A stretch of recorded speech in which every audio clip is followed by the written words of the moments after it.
Hello Every Nation family, my name is Mark Griffiths and it's an absolute privilege to be sharing with you from our very last chapter from our We Believe manual, which looks at the essential doctrines that we hold fast as a spiritual family. And doctrine number 12 is the Doctrine of the Second Coming. This doctrine is absolutely incredible because it gives us the reasons why we can be in hope for our future and inspires us to live this life now well for the glory of God.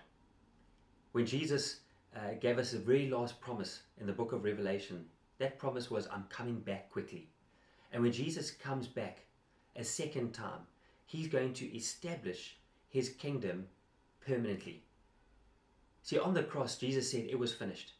And he made a way for us to receive salvation.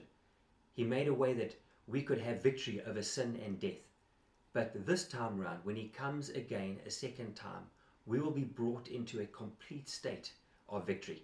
No longer are we going to struggle with our flesh. No longer are we going to struggle with sinful desires. We'll be able to live completely in this hope that we've been longing for. So I want to read just a summary of this doctrine and then bring out a few key points for us today. This doctrine says, we believe that Jesus, the King of Kings and Lord of Lords, will return to earth bodily, in power and glory at a time fixed by the Father, unknown to the church. To raise the dead and judge the world, he will clothe the righteous with immortal, glorious bodies, rewarding them according to their deeds. But the unrighteous, Satan, and the forces of darkness he will punish with eternal destruction. God will consummate redemption and renew creation, and his people from every nation will enjoy worship and reign with him forever. Knowing that Jesus is coming back again changes the way that we live. First point, Jesus will return to earth bodily. Jesus is coming back in the same way that he left. We don't know when that's going to be. We don't know where that's going to be. Only the Father knows. And there's a reason why I think the Father's not letting us know exactly that date and time. Because we would be so fixated on that date that we would stop doing what he's called us to do. And Jesus doesn't want us to be consumed by when he's going to return, but rather why he's going to return.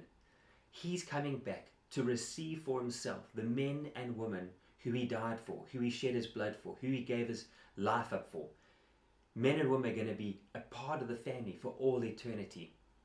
And God doesn't want us to wait around passively, not doing what we're called to do, but rather waiting expectantly for this day, for Jesus to win the reward of his suffering. And that's why we are called to live obedient lives, making disciples of every nation, so that his name can be made known and made famous throughout this world.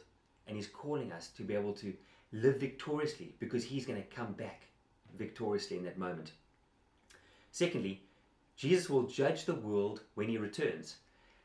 Now, this is something that's both comforting and scary all at the same time.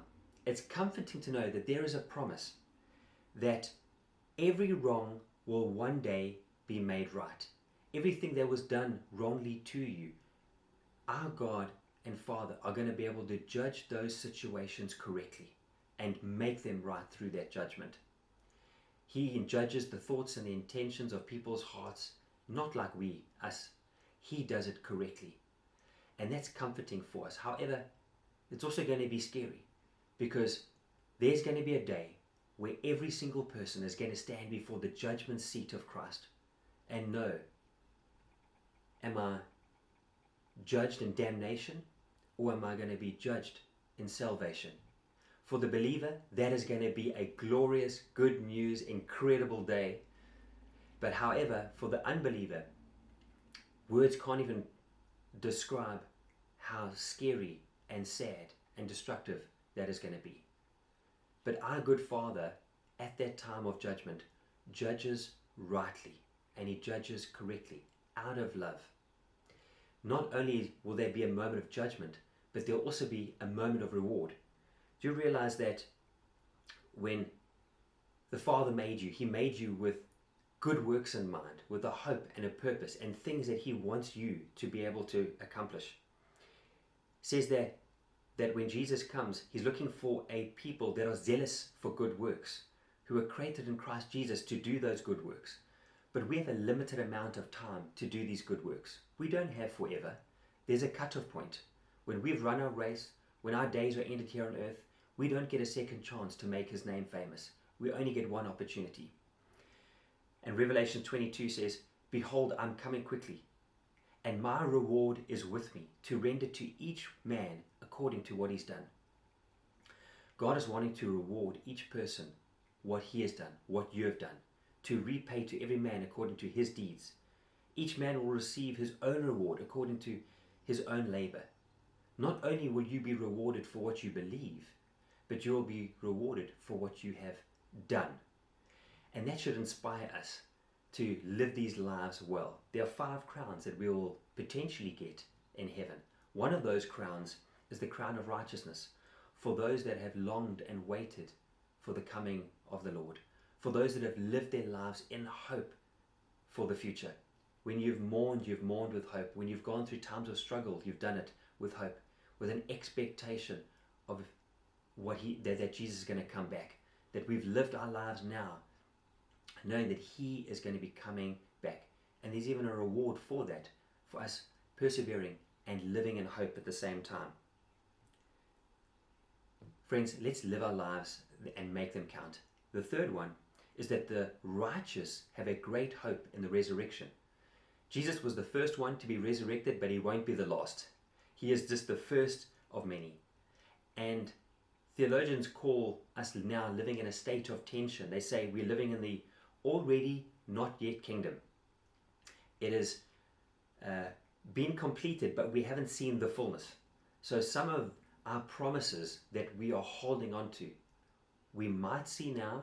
Some of them we might only see when Jesus comes back again the second time and we are resurrected with him, that we will see the completion of that. So it's already, but it's not yet. So we can hold on to this hope, knowing that now is not the end. This is not the end. Number 4, the wicked will pay the penalty of eternal destruction. Friends, this is an element of the doctrine that we need to take seriously, and we need to let it sink in and change our hearts. Jesus taught more about eternal judgment than any other author. There were 8 of the 9 New Testament authors spoke about this, but it is not a doctrine that we often want to allow to mold our hearts in such a way that it impacts how we live.